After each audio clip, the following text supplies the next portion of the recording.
Paul Rudd and Jenna Ortega star in a movie about what happens when you try to do the right thing, but it's actually the wrong thing, and you now have to be punished for it by everything and everyone around you because you kind of suck. But rich people suck even more. Find out all about it tonight on 20,000 Films Under the Sea.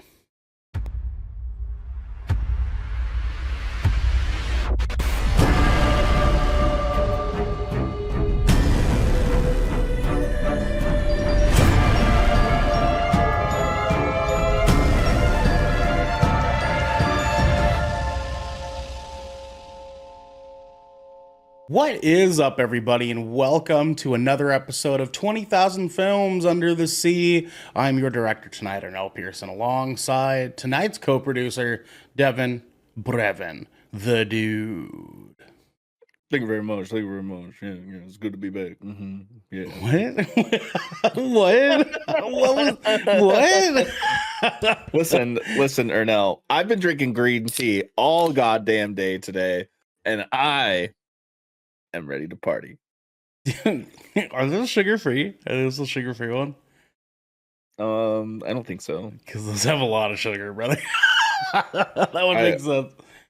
To be fair, like, I really haven't been drinking green tea all day at all. I have had a lot of coffee, though. I've had a lot of coffee. That I believe. Have you caught up on your sleep yet? On my sleep?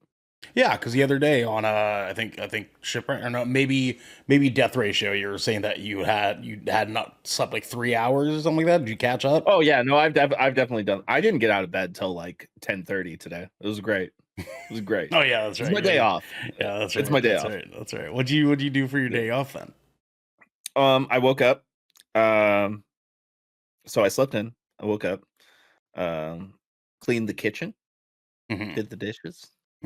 Made myself a really bossing ass breakfast. Potatoes, but as they do, yeah. But dude, no. I finally I realized I've been making my breakfast all wrong. Because like the last few times I've been making it, I'm just like, this is like almost a little too greasy, like too much oil, right? Okay. I just used a little bit of butter, just like barely any butter.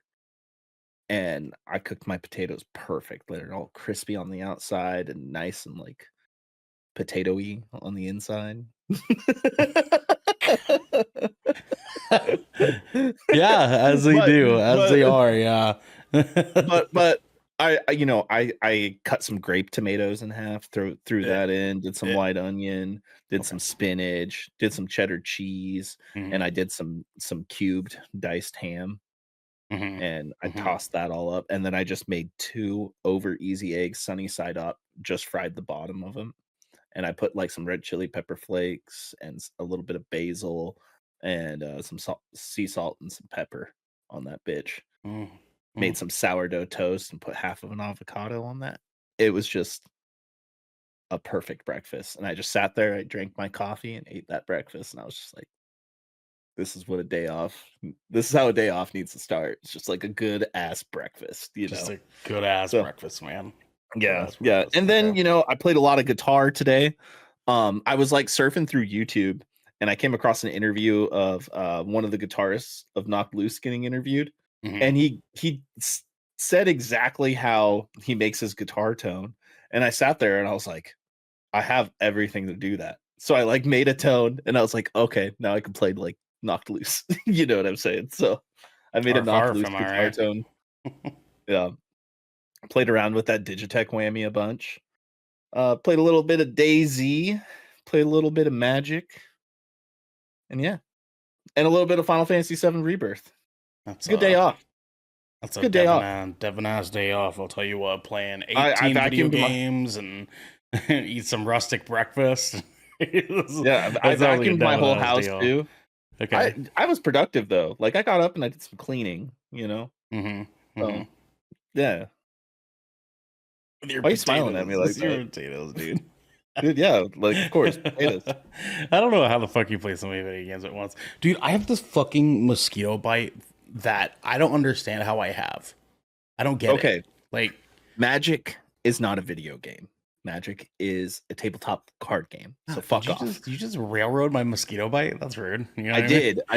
Yes, and I don't care. I mean? 2, I played some DayZ. That's a multiplayer game. Okay. Mm-hmm. 3, I played Rebirth because I wanted to birth on my re. All right. Sure. Okay. 7 times, right? 7 times, yeah. Yeah, and it made me very proud. Okay.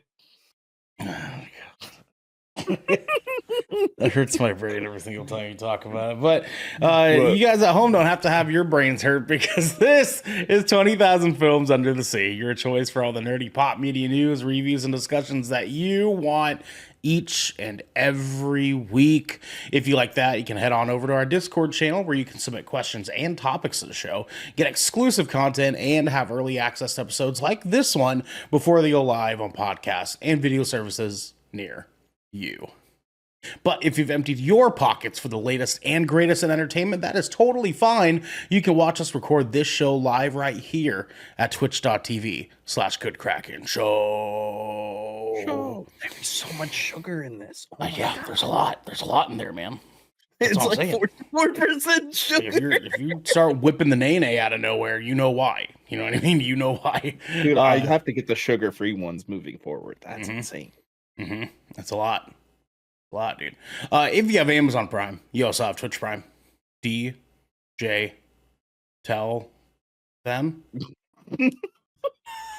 Milking some time. No, it didn't. There it is.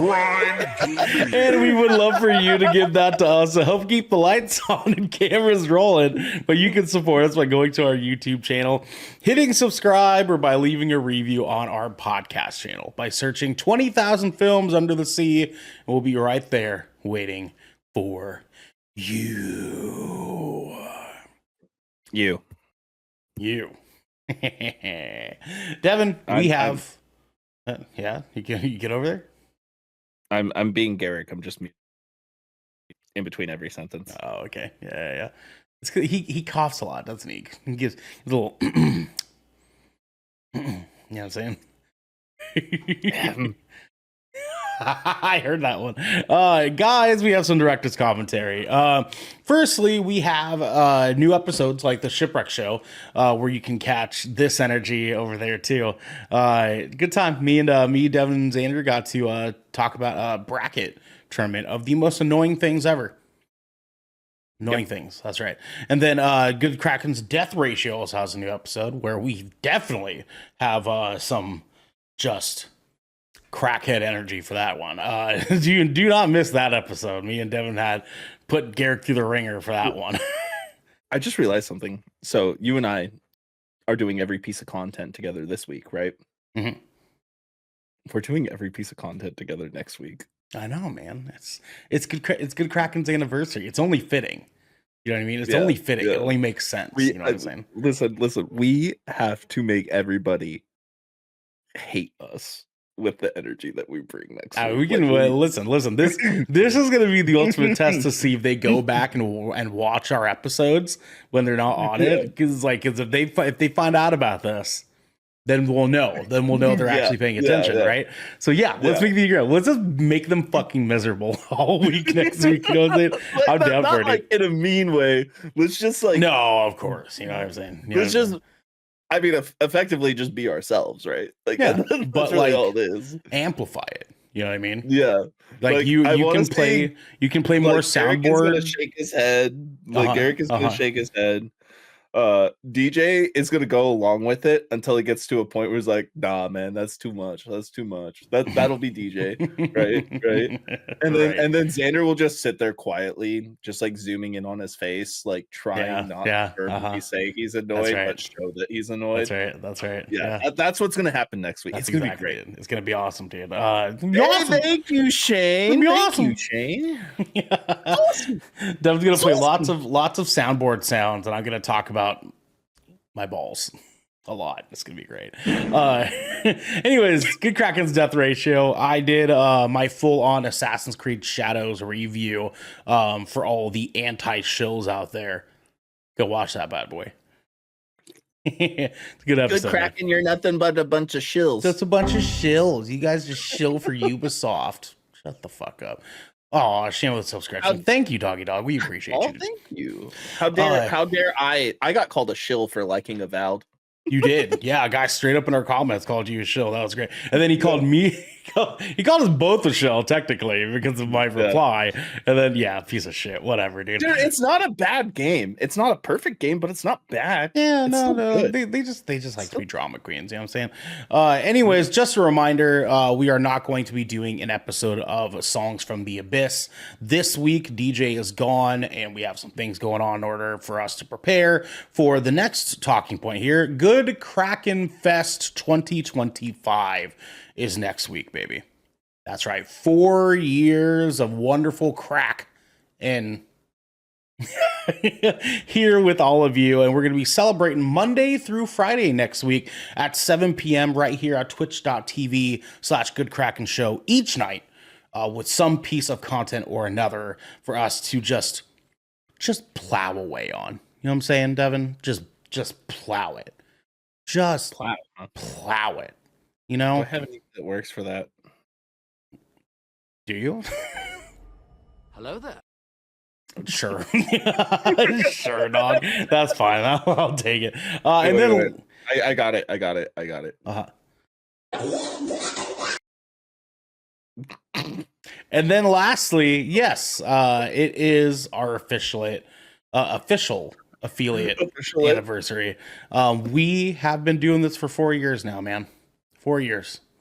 You've just been beating the bush. You know what I'm saying? You say we've been doing this for 4 years, and this is me reflecting on those 4 years. It's just they ask you how you are, you just have to say that you're fine. Right. They're not really fine, but you just can't get into it. Mm-hmm. For sure, dude.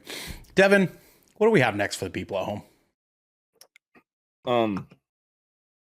What we have next for the people is a very important statement coming straight from us, and I can't go over. I fucked up. I was gonna say, are you gonna do it? Are you gonna do a monologue right now? I was going to, but I guess it'll be next time. That's all right, man. It happens. You know what I'm saying? It happens. It happens. I had something going, and then it slipped, and I was just like, all right, fuck it. The green tea sugar. The green tea sugar came crawling up your spine. You know what I'm saying? Yeah. Literally, it just. I took a sip of green tea, and I just went. The Monologue, everybody, is where we let you guys know about some hit blockbuster movies and shows that are releasing from today, Friday, in this case, March 28th, leading all the way up to next Friday, April 4th.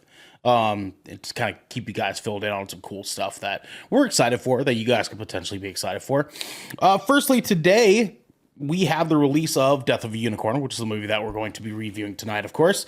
A Working Man, which is the new Jason Statham movie. You should have seen The Working Man. And we wanted to. You don't know me. You don't know me. I'm Jason Statham. You don't know me. I'm Jason Statham. I could be a unicorn. Probably is in some form. He probably is, man. Yeah. You guys can catch that in theaters. And then The Woman in the Yard also dropped in theaters, which is a movie I think me and Marilyn are going to try to go see real soon. Because that movie looks fucking rad. I don't know what it's about. There's a woman sitting in a chair in someone's yard, and scary shit happens. It actually looks creepy. I'm here for it, man. I'm here for it. And then lastly for today, we have the first pilot episode / first season of the new show Mobland coming out. That is starring Pierce Brosnan and Tom Hardy in a gang TV show over on Paramount Plus. I'm way fucking excited for that. Pierce Brosnan and Tom Hardy in a show? Fuck yeah, dog. Oh, is it Pierce Brosnan the father and Tom Hardy's his son? Isn't that? I think so. I from what I'm understanding, it's kind of like Yellowstone, but just like gangs, straight up. Whereas they focus on Pierce Brosnan, who's like, they can't take my money away from me. Hate that. I don't hate it either. Sounds good. Sounds good to me. And then everybody, next Thursday, not really anything crazy going on up until then, but next Thursday, Devil May Cry Season 1 drops on Netflix, baby.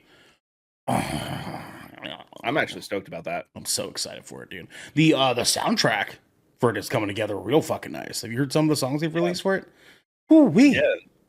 Ooh-wee. Goddamn. Yeah. And then same day, The Bondsman drops its very first episode for season 1 on Amazon Prime. That is Kevin Bacon's new TV show where he plays as a bounty hunter that's been killed, comes back to life, and now has to hunt demons. Fucking sounds cool to me. That gives me like huge, like supernatural energy. 100%. And it kind of gives supernatural vibes, to be honest with you. But I'm okay with that. Like, yeah. I like low key, like Supernatural's like kind of my guilty pleasure show, you know? That checks Like, you know out. how That House checks out. is for you? Yeah. It's Supernatural for me. Okay. Actually, all right. I haven't watched that in a long time. I kind of want to again. House. The hit show, House. No, I don't like that show, okay. actually. You should. It's a good show. And then next Friday, we have a Minecraft movie coming out in theaters. A movie you probably won't have to see. Thankfully, we're not reviewing it next week. We found an excuse not to. Movie. We found an excuse not to. The excuse was other things we could talk about. Yeah, Marvel. Marvel, exactly. Because we're going to talk about Marvel next week instead. That's fucking right. And instead, we're also getting the movie Freaky Tales coming in theaters next Friday as well. That is So you a freaky tale. that's starring Angus Cloud. I believe it's the last thing that he filmed before he unfortunately passed away. Yeah, this is we saw this this Pedro Pascal's in it. Yeah, Pedro Pascal, Too Short, Tom Hanks, Jack Champion is in there. Normani, she's so pretty. Yeah, and some other wonderful actors in that movie too. I don't really know what it's about. From what I understand, it's like a 1980s. There's a character named Sleepy Floyd. Sleepy Floyd goes crazy. Like, that's legit a character. Also, Tom Hanks is in the movie too. From what I understand, it's a bunch of people that are like trying to kill each other, and they're all from like a bunch of different walks of life or some shit like that. So it sounds interesting. I'm excited for it. I probably won't see it in theaters, but Is it me, or is Pedro Pascal just in every movie? Mhm. Like every single movie. It doesn't matter the genre. He's in everything. I mean, that's what happens, right? That's what happens. You start getting the money, and they start being like, Pedro, over here. Pedro, come over here, man. Dude, he's in every type of movie. Yeah, man. Like He was in everything. a romance movie in the trailer that we saw last night. Yeah. Like, Now, dude, Freaky Tales. Last of Us doesn't Last of Us season 2 start soon? 2 weeks. 2 weeks. 2 weeks. 2 Mhm. weeks. That's right. Mm-hmm. That's right. Yo, you watched that last episode of Daredevil, right? The out of the 2 that came out. Episode 6. Mm-hmm. That was some shit, brother. That was Dude. some shit. But when he's like, I was like, let's go. No, when he just goes, fuck it. That was so good. I fucking love this show, dude. It's so good, man. Also, like, obviously, we're not going to give any spoilers, and we're definitely going to have more of an in-depth conversation when this season finishes, because I know we're all going to want to talk about this. Yep. If you guys can tell, listeners, it's stellar so far. It just it's is so good. It's so good so far. But like, I am so excited because everybody knows Muse is in the show from the trailers, right? And even if you've only watched the first like couple episodes, you know Muse is in the show because they've already shown like him and his murals. But like, I think they're doing a really good job with him so far. Even I'm with interesting. We've got. I'm interested in. Well, I'll save it. We'll save it. Well, we'll be talking about this. There is one. Yeah, there is one thing I'm waiting to see that they do with him, and you know that I think we're on the same wavelength right now because that's important, right? But we will see. my good sir. In the meantime, Devin, tell the people at home. Matt Murdock won't see. He won't see. He's blind. What we're doing next? You know what? No. What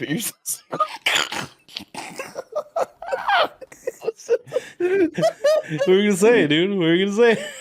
What were you gonna say? What's up, bro?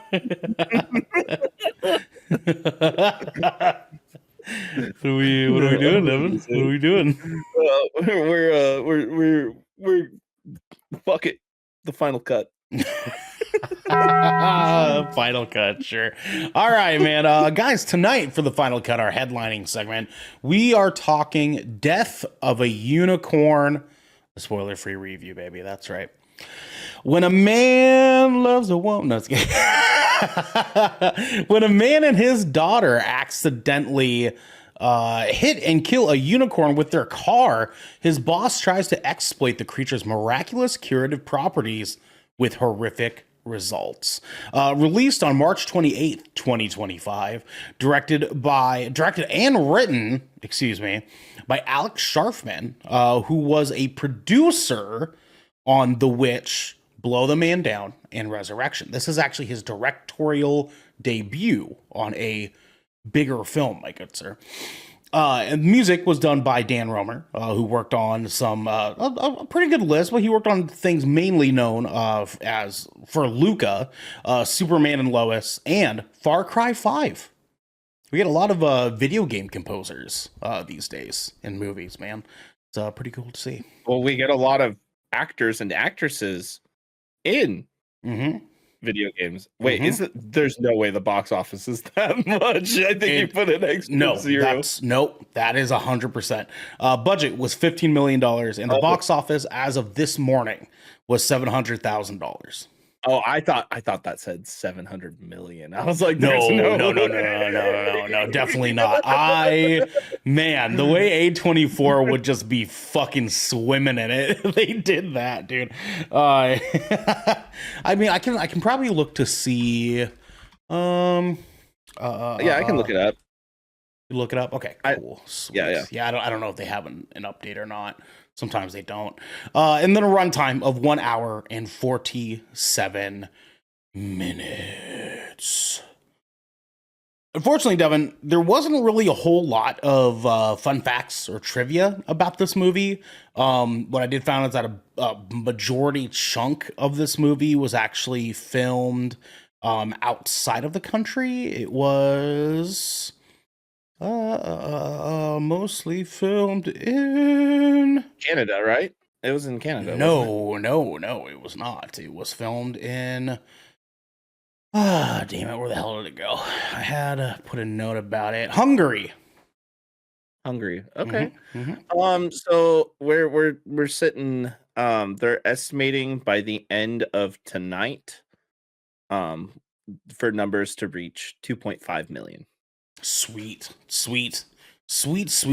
my good sir. That is the current analysis based on the sales right now. And then they're saying it should reach 3 million by tomorrow. That checks out. That sounds about right for this movie. Well, I mean, while we're here, Devin, let's talk about it, my good sir. What were your thoughts? Sure. What were your thoughts on Death of a Unicorn? So right away, this movie establishes that it is not a serious movie at all. It is like it is like immediately it is like, hey, this is a B-rated horror comedy movie. That's what this is, and they set you up for it right away. The opening scene, they're on an airplane, and we'll just say something happens, and it was just a hilarious opening. I thought it was so funny with the way that he's like trying to get the document, and then he's and then he just moves and the thud. It was like she's like, what the fuck? And the movie has a lot of moments like that where it's just like subtle, unexpected, and super fast with some of its comedy moments. And I love shit like that. Like, you know, I it kind of reminded me of the comedic style of Hot Rod. Okay, sure. I can see that. because Hot Rod kind of has like those quick like little undertone jokes behind the other jokes, where it's just like in the moment type stuff. Um, Jenna Ortega looks fucking young as shit in this movie. Yeah, dude, I don't know how she passes off as like a fucking 16-year-old sometimes, but like she's so tiny. She's such a tiny person that just like Yeah. Yeah. Yeah. And I think she was like 20 actually in this movie. She wasn't, because they kind of alluded Yeah, to I mean that. they don't really like talk about how old she actually is, but They're just like, you're not even 21 yet. Is pretty much what they right, do. And right. they're talking about her in college. Is Yeah, okay, sure. That checks out. That checks out. Yeah. Mhm. But yeah, she looks young as shit. Also, Will Pullman. No, he's in the shorts, dude. Yeah. He's wearing shorts the whole time.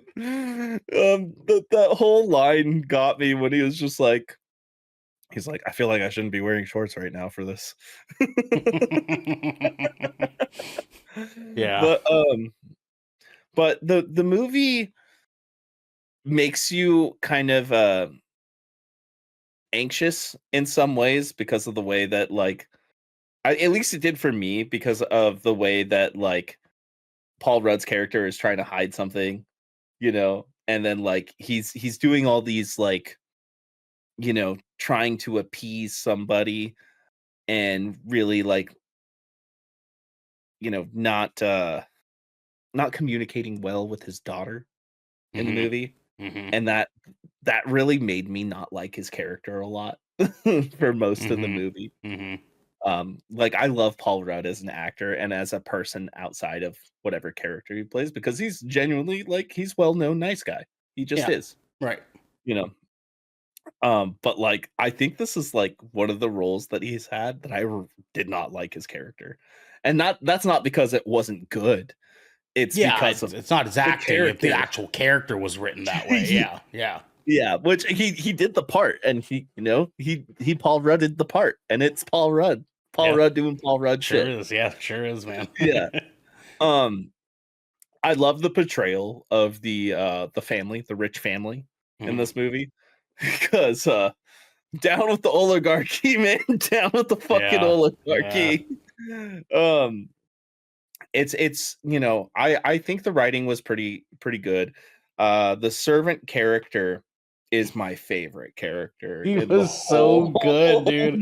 He movie. was so good, man. Like that one point when he's like agreeing with her, and then he just looks at him and he goes, and he's like, just stops talking immediately. We laughed so hard during that part, dude. That and I think that's like goes to show like we laughed really hard at this movie a few times actually. Like The energy of this movie was similar.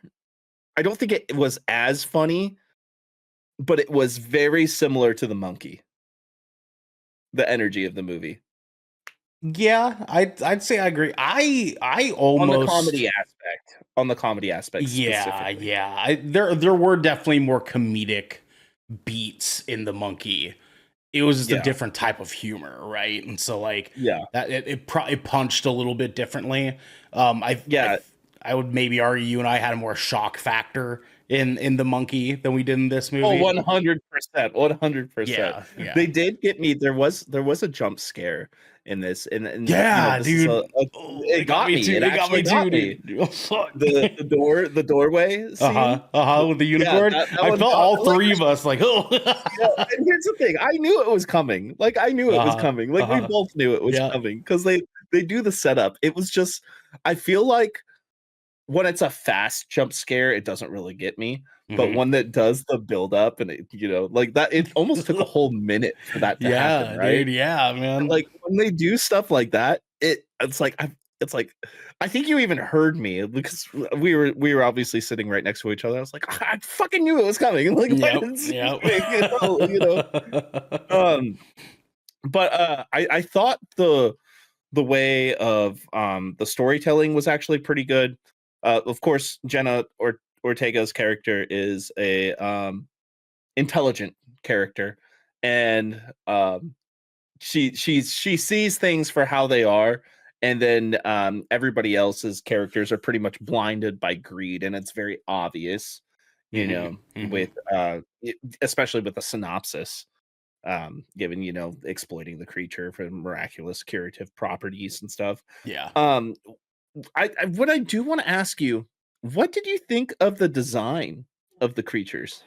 Oh, of the for this? unicorns themselves? Yeah. I thought they were fucking rad, dude. I thought these Yeah, unicorns I looked did fucking too. sick, brother. Yeah, Because it was a classic unicorn infused with like what we know as Ixion in Final Fantasy, and they like made the mom and dad ones distinctly look Different. like different. Like they look like characteristically different.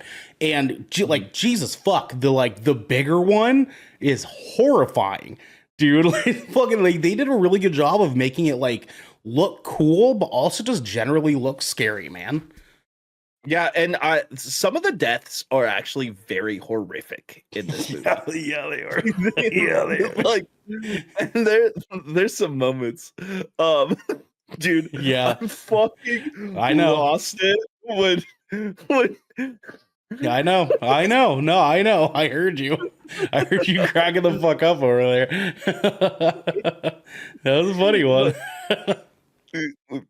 Which one are you referring to? I'm The trying to think girl of. Outside or inside? outside. Oh yeah. Yeah. Yeah. Yeah. Yeah, dude. The- Because it was like the high low, the low high, like yeah, it was. Oh my god, dude. Anyways, also, Will Pullman's character was so obnoxious. oh, Poulter, And- Will Poulter. Poulter, Yeah, yeah, not yeah. Pullman. Yeah.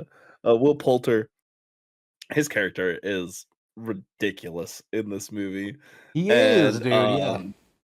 It kind of reminded me of his character in a way from Meet the Millers. Yeah. Do you remember That's that? exactly the energy it gave me, and I loved it, dude. I loved it, man. Dude, I just couldn't get over. I felt like they weren't as like I feel like they over exaggerated his eyebrows for this movie. Am I wrong? Because like he is eyebrows. Like he's always gonna be eyebrows. No, for sure. I think they kind of were wanting to bring back Meet the Robinsons, Will Poulter for this. Because Meet the Millers. Or Meet the Millers, yeah, excuse me. Because that's like what his eyebrows were in that movie. Like I think they picked Will Poulter because of that role he played in Meet the Millers. Dude, and I lost it over his character a few times, man. Dude, he was like, probably my favorite part of this fucking movie, dude. Like easily. like, He was like so him fucking funny. and Griff, right? His name's Griff. Yeah. The servant. The servant. Griff, amazing. Mhm. A fucking like he's the only character that has any fucking common sense and wits to him. Yeah. And it just like I was fucking dying when they're like in the house, like trying to figure out what to do. And he's just like carrying the grandfather clock, and he's like, you really think this is the best use of your time right now? As he's carrying the grandfather He was clock. so funny, dude.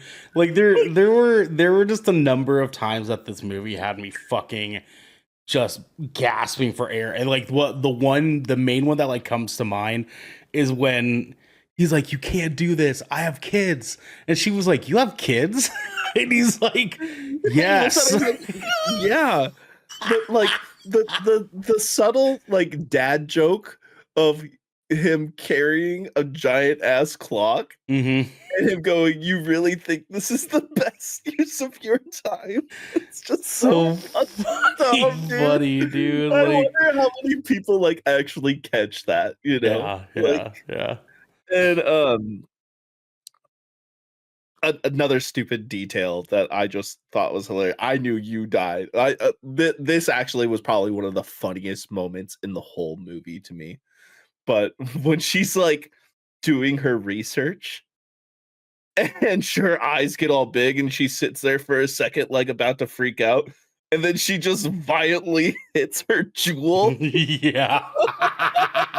I was like, finally, there's that, because here's the thing, that is something somebody would actually do in real life, and we're finally seeing somebody like aggressively like vape out of stress in a movie. You never see that in movies or TV, and it finally happened. That was just again, the movie's funny. The gore is very intense. Lots of gore. Yeah. Lots of gore. Yeah. Yeah. And I thought the effects for it was really, really good. A lot of disembowelment in this movie. Yeah, weirdly enough. Yeah, like it doesn't just happen once. It's like 2 or 3 times, yeah.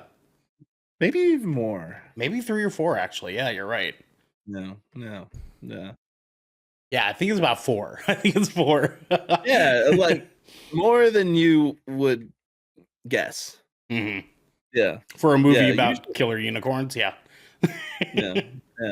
But I thought the special effects were really good in this movie. They they did a really good job with it. The set pieces were good. That house was fucking immaculate, dude. Like yeah, it was.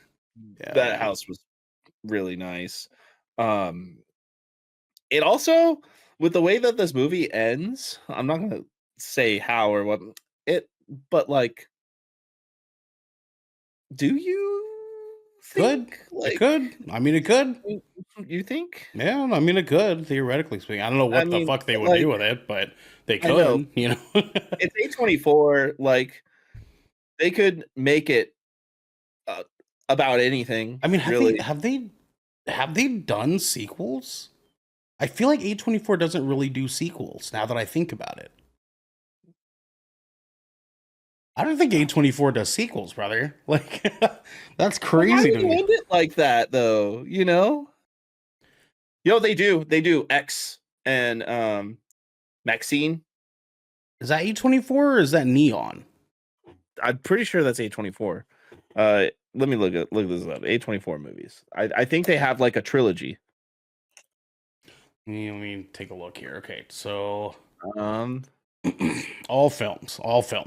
Death of a Unicorn, Opus, On Becoming Guinea Fowl, Parthenope, Baby Girl, The Brutalist, Y2K, Queer, Heretic, We Live in Time, A Different Man, The Front Room, Sing Sing, Maxine. Yep, okay, Maxine. Yeah. Janet Planet, Tuesday. I saw the TV Glow. Here's the thing, though, is I think because they have 3. They have one that's a prequel. Well, yeah, there's Pearl. They came out with one, and then and then there. The thing is, though, is that like they like that's the only one of them that is like that, but they're also not are they technically sequels? Because I feel like they're not technically sequel. So I think they've there's Pearl, and then X is the sequel, and then Maxine, right? Yeah, but like X and Maxine. Because like I feel Pearl. Yeah, okay. Yeah, sure. Pearl is a prequel to X, and Maxine is a direct sequel to X. So yeah, okay, sure. They're like technically sequels to it, but that's it. Like everything else on their portfolio does not have sequels, dude. That's crazy. True. I didn't realize Y2K was a A24 movie. I watched that, by the way. Oh, did you? Yeah. Good movie, man. Anyways, final thoughts. Did you watch it? Y2K? No, I did not. Dude, Fred Durst is in it. Yeah, he's been in a lot of movies lately. And funny enough, I mean, like he's working with A24 more and more recently. I don't know if he's got some kind of like cool partnership thing going on or something. I don't know. We'll see. But anyways, Devin, final thoughts, sir. I thought the writing was okay. It would have been cool to see more of unicorn stuff, if that makes any sense. Sure. You know? Sure. I feel like everybody played their characters pretty well. Um, special effects was good. Jenna Ortega was great, actually. Hated Paul Rudd's character, but Paul Rudd did a good job. I'll say that. Will Poulter is great. Griff was fucking fantastic. And yeah, the unicorn pair was pretty good. Yeah, it's not bad. It's not bad. All right, man. Yeah. Oh, there is another sequel. The Souvenir. Done The Souvenir and The Souvenir Part 2. So I was kind of like hitting the show more thing that's kind of like skim over. Anyways, yeah, I think it's interesting that we're kind of seeing this side of A24. That they're willing to lean into more comedic centered pieces, especially like when we kind of look at like what they have going, like coming down the pipeline with that new Paul Rudd Tim Robinson movie that's coming out. Dude, that looks, I think that movie is going to be actually crazy. I think it's gonna be nuts, dude, because it looks like a horror comedy through the eyes of Tim Robinson, right? Because it feels like a I think you should leave skit turned into a movie, which is so sick, right? I think that movie is going to be Tim Robinson's character being obsessed with everybody, with them being friends now, and he's going to creep them out, and then he's going to try and be friends with them still, and one of them is going to get in a fight, and he's going to end up killing that one.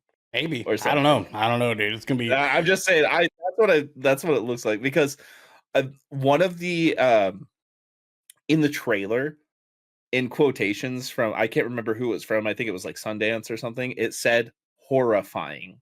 Yeah, no, it definitely gives like horror vibes, but it gives like horror vibes from Tim Robinson's perspective, right? Like in the way that like, because Tim Robinson has some like skits and things like in I Think You Should Leave that are like moments that are like kind of uncomfortable and like uneasy feeling, that kind of feel like they're like supposed to be horror comedy, and it almost feels like A24 was like, hey Tim, you want a whole fucking movie? And he was like, yeah. And now they're fucking doing it, dude. Like I'm super interested in that. But for this movie though, I think that this movie is a really cool sort of venture into this, because I had a lot of fun with this movie. I actually think I like this movie more than I'm actually willing to admit, to be completely honest with you. I feel the same way, because like a lot of people have asked me what I thought of it, and I was like, I kind of liked it a lot more than I thought I was going to. Yeah, dude, because here's the deal. Like I feel that the movie has some things that it's lacking. Like I feel like the movie doesn't have enough story, if you will. They kind of seem to not want to commit too far into horror, and they don't want to commit too far into like the A plot that's there. But they don't want to dive too deep in that stuff, but they dive just deep enough to keep us interested in this whole like weird lore thing with the unicorns, but not too far that it becomes like a fantasy story, right? And then they have all this. Go ahead. Sorry, I think that's what I kind of meant about like, I wish I got to see more unicorn stuff. Right. And I feel like there's a story there to be told. It would have been really cool if, when they did the thing, right? You know what I'm talking about. Yeah, the thing. Yeah. If it showed us like, because these are supposed to be immortal beings, right? If it showed us things in the past that could have happened. Exactly. But when they did the thing, it almost felt like they didn't want to go too deep in that route because then that would turn this into a fantasy. And then they also didn't want to go too deep into the family stuff because that would make it too comedy. And then they didn't want to lean too far into like horror because that would make it more horror movie. They kind of felt a little bit too spread thin in some places. But for the most part, though, I agree with you. I felt that this was a really cool follow up in contrast to The Monkey that we saw this year, because Which was done by Neon, just so everybody knows. It was done by Neon, yes. And that, like, these two movies, I know that we're mentioning them, but we're only mentioning it because they're like the two bigger horror comedy blockbusters that we've gotten this year. And then two, they're kind of the only like horror comedies that are like super of note in the past couple of years, right? And having them both in the same year, this close together, leaves us in this weird contrast of like, because they're both two fundamentally different movies, where like The Monkey is way more of a horror movie than it is a comedy movie, but the comedy in it is really, really good. And this movie is more of like a comedy movie with like horror in it, but the comedy like isn't as strong as the horror part is, right? Because like the horror part is like terrifying. Everything that has to do with these unicorns is fucking terrifying. You thought it was right? terrifying? I mean, Yeah, I mean, like it's not. It got me with the jump scare, but I don't think. No. I don't mean terrifying in the sense where it was like, "Ooh, I'm scared" the whole movie. I mean terrifying in concept, right? Like because the second that she says, they now become these vengeful beings. I was like, oh, we're taking off, right? And they do like that. They take it off from that point on. And so the second and third act is people getting fucking slaughtered, right? And like, even though The Monkey is effectively this like Final Destination, like modernization, this movie felt like a classic monster slasher flick done very tastefully. And so we have these two very different types of horror with two very different types of comedy. And so now we just have like these two really great horror comedies that, even though we're comparing because they're so close together, they're also so fundamentally different that I enjoyed both of them in like so many different kind of ways. I thought this was a great movie. It's got some stuff, but this is a great movie, man. Like it is, and like I said, the only thing that's really lacking in it for me, like from my perspective personally, is some of the writing, like a little cornball, right? Well, a little bit cornball, yeah. And just with the fact of me wanting some more in-depth storytelling on, or what I would have even liked to see is like more science in it too. Like if they were gonna like apply the science thing a little bit more, like double down on that a little more. Yeah, agreed. I would have appreciated if they kind of just doubled down on any direction that they were kind of dipping their toes in, because there's like 4 or 5 different things going on here. And dude, and like the whole like cosmic level of this too. Yeah. Like There's a lot. There's a lot, dude. They kind of threw the paint at the wall. That's what I'm saying is like, I think there's room to do another one. There is. Yeah, they could be. They could do a prequel. They could. They could do a sequel. I think a sequel would kind of kick a lot of ass in this. Yeah, man. I don't know. I mean, like, I think that this movie. I think that this movie knew exactly what it was trying to do, and it fucking did it. You know what I mean? Like, I don't think that this movie was trying to be the comedy of the year. It wasn't trying to be the horror movie of the year. It knew that it wanted to give us a horror version of I Love You, Man, with scary fucking monsters in it. Okay, no. This comedy is not I Love You, Man. No, it's not. But you get my point though, in the sense of like because it's a family comedy. It's not raunch comedy. It's not low IQ comedy, because it is smart. Some of the things that they say in it are very fucking smart. But it's just kind of got horror stacked on top of it. It's not like mixed together. It's not like, stewed into this nice big pot of horror comedy. They're like, horror is here and the comedy part is here, and they're kind of just coinciding around each other. And I feel like that worked to both this movie's benefit and to its detriment, because it kept them from being able to give us a perfect version of either or, right?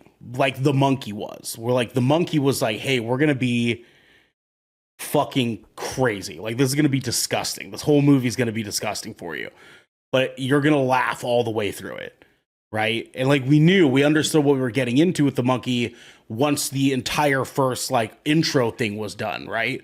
Because they did that intro thing like in such a way that felt like they were kind of like pacing the story really well to kind of like give us that backstory, right?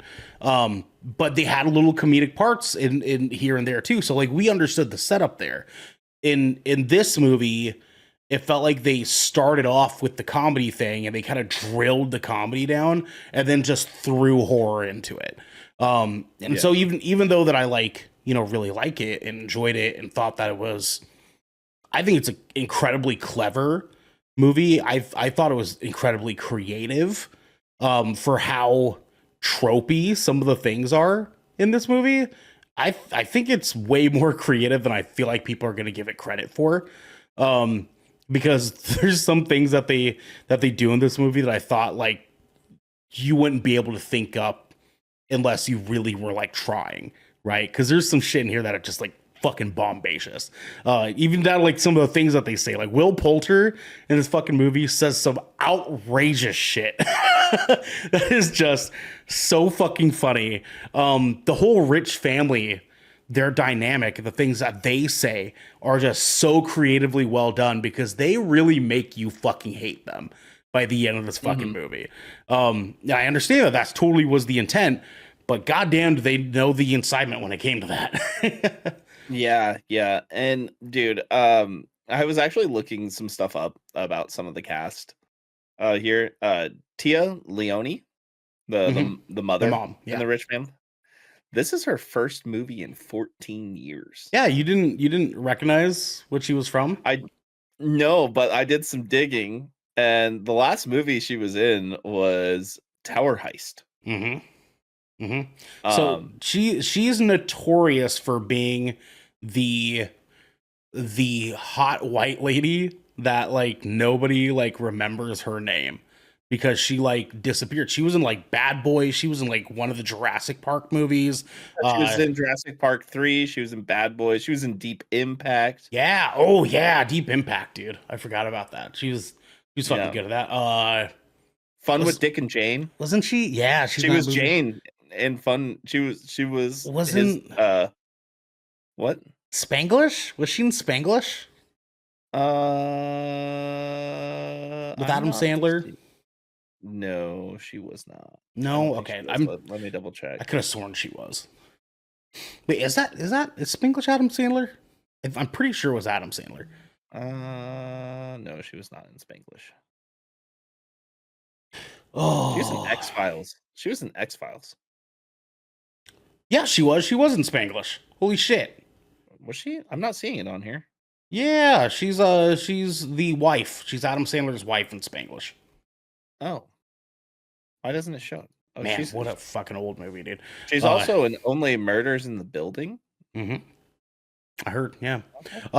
Anyways, man, yeah, I thought that this movie was a kick-ass time. I thought it was great. It wasn't perfect, but I thought it was a really, really cool way for A24 to really lean into comedy stuff and kind of let us know that they're trying to spread their wings even more than they were already in the first place.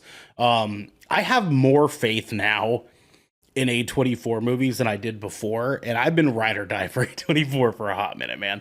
Like, there's even the movies that I was like, we're still good. You know, like Green Knight, for example.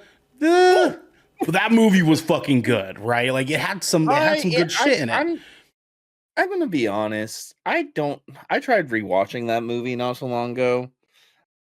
It's just not what I wanted out of like a folklore fantasy movie from them. For To sure. be fair, And when I say that, I don't mean that like objectively you're going to love it no matter what. It's a beautiful ass movie. It's a beautifully made movie. You're yeah. right. I 100% agree. I wish it was way better high fantasy. I need like, even if it's grounded, like Game of Thrones grounded. You know what I mean? Like I don't know if I have the confidence that A24 can pull off high fantasy though. Man, that's tough. I you know what I want though? I want like a horror fantasy movie from them. I think they could do that. I think they could do that. Like, imagine it. It's a town. It's being plagued, right? And it turns out that it's being plagued by a cult of vampires. And Okay. they just have to fight the vampires like sword and shield style. That kind of fantasy movie.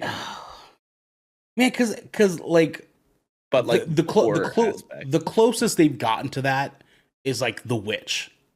Right? That's like the closest they've gotten to that. That's like Pilgrims. Yeah, but like the witches and like Satan and their fucking goat, right? You know, it's almost high fantasy, and like, man, it's twice now. Listen. If they can get into making modern war movies, they could do that. I want to have faith, brother. I want to have faith. I do. Like, if they can go from making Hereditary and Midsummer and like movies like that and slasher flicks to be making Civil War, and now we have Warfare coming up, like they have room to make. I mean, look, they're already touching on high fantasy with this movie. Yeah, no, okay, fair. Yeah, no, that's fair. That's fair argument. Yeah, I mean, like if they just lean into it, they could. There's magic in this movie. Yeah, lots of it actually. Yeah, like surprisingly, there's magic. They could do it, Don't dude. you know? They could totally do it, man. Yeah, I don't know. Final thoughts. Yeah, I think that this movie is a good time. I was very pleasantly surprised by this movie because I knew that it was going to be fun. I didn't think it was going to be this fun. Marilyn was not as enthusiastic about it as we are. And the more she was talking about like why she didn't like it, it started making me liking it more. And so I was like, oh my god, I was like, oh fuck, I actually really like that. Like, you know what I mean? Like there's just some things that I felt were more family comedy than I would have liked. Which is where my "I love you, man" commentary came from earlier, because it has moments where it feels like a family drama comedy. And I would have liked if they would have strayed away from that just a little bit more. So, yeah, anyways, we'll see. Devin, should people see this movie right away? And what is your rating? I think this is a fun movie. I think this is I feel like this and The Monkey have made me realize how much I missed horror comedy style movies. Because early 2000s and 90s, we used to get so many like this. Yeah, a lot. And and I like that they're coming back, man. I think if you're looking to have a good time and you want a good like popcorn flick, that also isn't going to be a bad movie at all. You want to laugh and you want to see some obscene things, I think you should see this movie. It's Paul Rudd and Jenna Ortega, and the cast is actually really great too. Like it's got a pretty well built cast of characters. I mean, Anthony Carrigan. I haven't seen him since Logan. He was in Logan. Yeah, dude. Yeah, man. It was cool to see him again. Yeah, he looked great in this too. Yeah, and he did a great job. Richard E. Grant also did a great job. Will Poulter, great fucking job. And the supporting cast was really good too. Not a whole lot of characters in this movie, which definitely made it so everybody shined too, in their roles, and everybody got to really play into it. So yeah, I think people should go see this. It's a great popcorn flick, and I think this is one of those movies that you definitely see with friends and or family. Because I feel like the reason why these movies have been really fun for us, Ernell, is because we're sitting right next to each other. We get to fuck We're like, around. oh, Yeah, we get to react for sure, together. for sure. And similar to the monkey, seeing these movies in theaters and having everybody around you react too makes the movie more fun. It really does. Sure. Like when we saw the monkey, everybody was laughing and going, "Holy shit!" the same time that we were. Yeah. And that happened at this movie too. Mm-hmm. So yeah, go see it. Go see it. This is gonna be. I'm kind of sitting on the fence with my rating. 7.5. 7.5. Okay. All right. I like it. Yeah, fuck it. You know what? See this movie in theaters, dude. See this movie in theaters. I think typically I try to like be cautious of like recommending people spend $20 on a movie ticket for a movie that doesn't really serve a purpose to be experienced on the big screen. But I like your point in saying that this could be a group experience for you if you go and see it in theaters, right? In a way that like maybe you won't get the same energy at home if you wait to see it at home, right? Like maybe being in a theater setting might elevate this a little bit more for you, especially here in the first week of the movie being out. I'd say I would recommend this in theaters. I think that this is a great movie to see. I think that it's one of those ones that you can kind of be like us, where we have people like, oh yeah, you saw that. Like, what'd you think of it? And you get to kind of be like one of the people that are like, actually, yeah, it was more fun than I thought it would be. And you can hold on to that. You can get your bragging rights for it. Yeah, dude, I think I'm with you on a 7.5. Yeah, I think 7.5's fitting.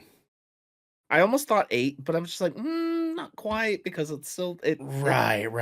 It needs a little bit more depth for me to get to there, but it's still a fun movie. It made me laugh. It made me jump.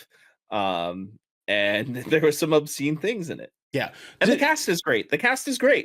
Just to make sure that we're being very clear, like when we say like this movie needs a little bit more depth, if you go to Wikipedia for this movie, when you typically look at like the wiki for a movie, you look at synopsis or plot, and it'll tell you like everything that happens in the movie, right?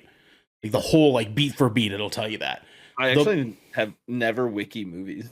Yeah. No, they'll tell you the whole plot line of a fucking movie. It's very boiled down, but they will do that. In this, their plot for the movie is 3 sentences long, because there isn't really a plot to this movie. Like there's like an A plot and a B plot and actually a C plot that are all in this movie, but they're so boiled down and like simple that like that's why we say, everyone at home, that we wish that there was a little bit more depth, because the movie is kind of shallow, to be honest with you. It's a guy trying to get money off a rich family. They hit a unicorn with their car.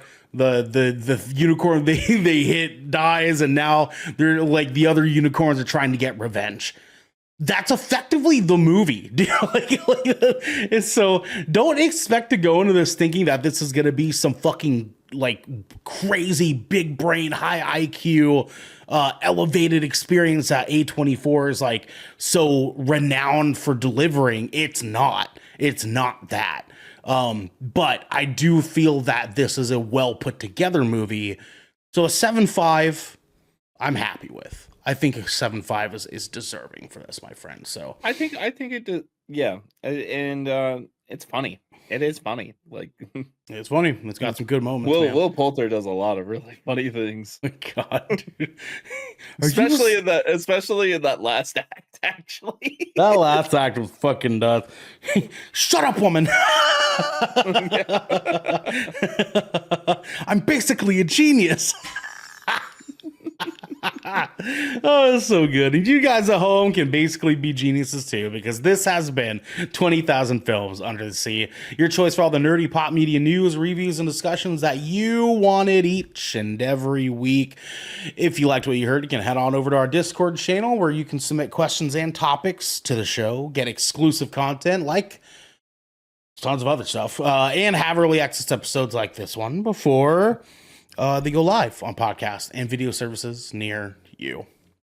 You can also support us by going to our YouTube channel, hitting subscribe, or by leaving a review on our podcast channel by searching 20,000 Films Under the Sea. We'll be right here waiting for you. We have to get going, everybody, but until next time. Shut up, woman. You have kids?